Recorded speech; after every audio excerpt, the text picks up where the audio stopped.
जिल्हा परिषद व पंचायत समिती निवडणुकांच्या तारखांमध्ये बदल, 7 फेब्रुवारीला मतदान, 9 फेब्रुवारीला मतमोजणी.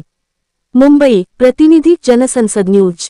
उपमुख्यमंत्री अजित पवार यांच्या निधनामुळे राज्यात जाहीर करण्यात आलेल्या 3 दिवसांच्या दुखवट्याच्या पार्श्वभूमीवर राज्य निवडणूक आयोगाने 12 जिल्हा परिषदा व त्यांतर्गत 125 पंचायत समित्यांच्या सार्वत्रिक निवडणुकांच्या उर्वरित टप्प्यांमध्ये बदल केला आहे.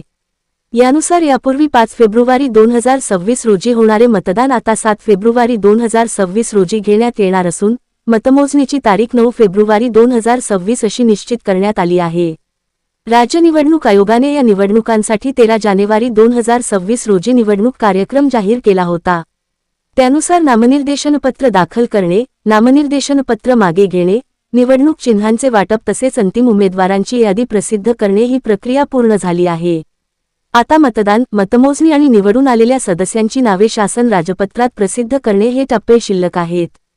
दरम्यान, माननीय सर्वोच्च न्यायालयाने या निवडणुकांसाठी 31 जानेवारी 2026 नंतर केवळ 2 आठवड्यांची मुदतवाढ दिली आहे.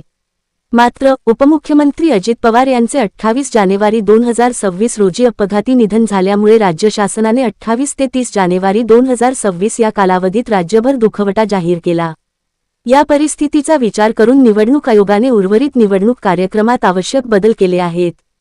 सुधारित कार्यक्रमानुसार संबंधित जिल्हाधिकारी 31 जानेवारी 2026 रोजी सुधारित निवडणूक कार्यक्रमाची अधिसूचना प्रसिद्ध करतील.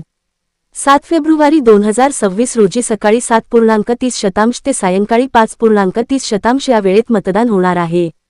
त्यामुळे जाहीर प्रचाराची समाप्ती 5 फेब्रुवारी 2026 रोजी रात्री 10 वाजता होईल. मतमोजणी 9 फेब्रुवारी 2026 रोजी सकाळी 10 वाजता सुरू होणार असून निकाल जाहीर होताच संबंधित ठिकाणची आचारसंहिता संपुष्टात येईल. निवडून आलेल्या सदस्यांची नावे 11 फेब्रुवारी 2026 पर्यंत शासन राजपत्रात प्रसिद्ध करण्यात येणार असल्याची माहिती राज्य निवडणूक आयोगाने दिली आहे.